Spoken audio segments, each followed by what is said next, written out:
Have you ever looked at someone who seems to always be alone and thought, maybe they're just antisocial or a bit strange? What if I told you that psychology offers a completely different and far more profound explanation? It turns out that people who have few or no friends are often deeply misunderstood. They're not broken, they're not failures, and they're definitely not antisocial in the way we commonly think. In many cases, their brains are simply wired differently, making the kind of social life most people consider normal feel utterly draining. This isn't about a flaw. It's about a fundamental difference in how they process the world and their energy. Let's dive into this. The idea of the loner is a powerful archetype in our culture, often painted in a negative light. But modern psychology is peeling back the layers on this stereotype. For many, the preference for solitude isn't a rejection of people, but a deep-seated need to protect their mental and emotional energy. Think of it like having a social battery that's much smaller than average, or one that drains incredibly quickly. For these individuals, a short, casual conversation can feel like running a marathon. It's not that they don't value connection. It's that the cost of achieving it in conventional ways is just too high. This is often linked to traits like high sensitivity or introversion. Highly sensitive people, or HSPs, have nervous systems that process stimuli, sights, sounds, and emotions more deeply. A crowded party isn't just loud, it's a sensory assault. They're not just hearing conversations, they're absorbing the emotional undercurrents of the entire room, which is exhausting. Similarly, classic introversion isn't about shyness. Shyness is social anxiety, a fear of judgment. Introversion, as defined by Carl Jung, is about where you get your energy. Extroverts recharge by being around people, while introverts recharge by being alone. After a day of social interaction, an introvert needs to retreat to their inner world to feel like themselves again. Forcing them into constant social situations is like forcing a phone to run on 1% battery all day. It's not sustainable. So, when you see someone choosing to read a book in a cafe instead of joining a group, they're not being rude, they're refueling. They're practicing essential self-care. This need for solitude is often mistaken for arrogance or disinterest, which creates a painful cycle. They withdraw to protect their energy. Society labels them as unfriendly, which makes future social attempts even more daunting. Furthermore, many people who prefer their own company are incredibly deep thinkers. Their minds are constantly buzzing with ideas, analyzing patterns, and exploring complex inner worlds. Small talk feels excruciatingly boring to them. They don't want to talk about the weather. They want to talk about the nature of consciousness, the meaning of a film, or a fascinating scientific discovery. They crave depth and authenticity in their connections. They're looking for a soul-to-soul connection, not just a face-to-face one. This makes finding compatible friends a much harder task. They're not willing to perform a social role or engage in superficial chatter just for the sake of not being alone. They would rather have no company than inauthentic company. This isn't a sign of failure. It's a testament to their integrity and their high standards for connection. They value quality over quantity to an extreme degree.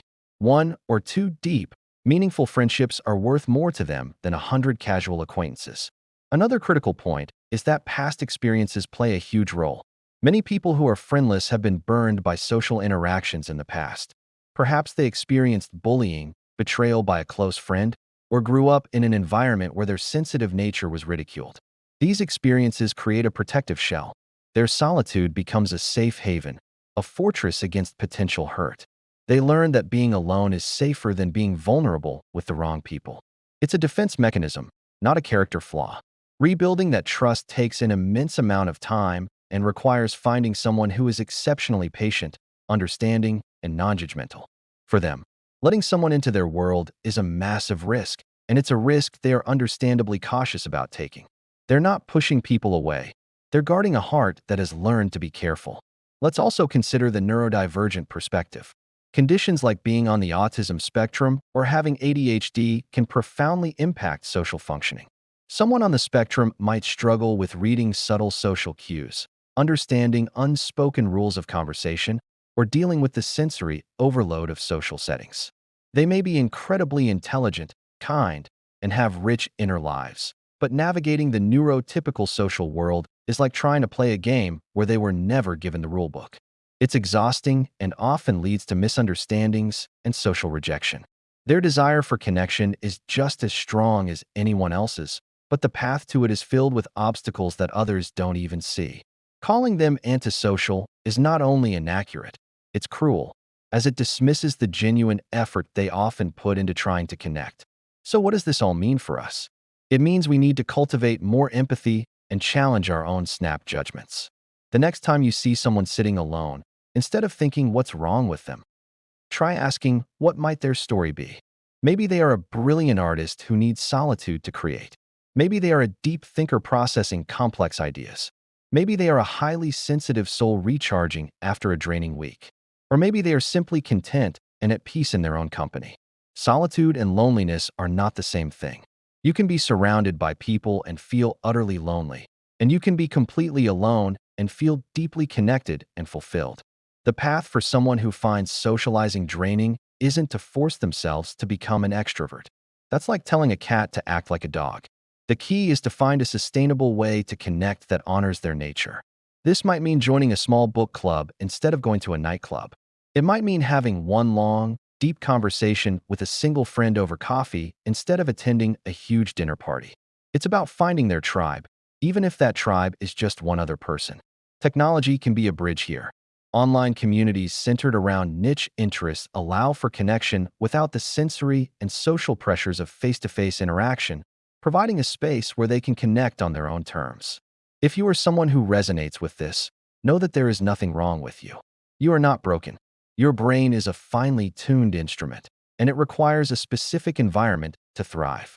Honor your need for solitude. Protect your energy. Seek out depth and authenticity.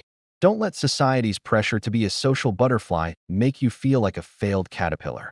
Your way of being in the world is valid and has its own unique strengths.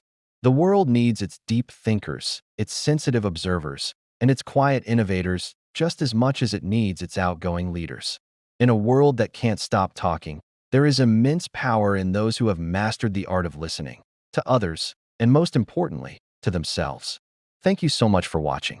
If this video resonated with you, please give it a thumbs up and consider subscribing for more content that dives deep into the human mind. Share your thoughts in the comments below. I'd love to hear your experiences. See you in the next one.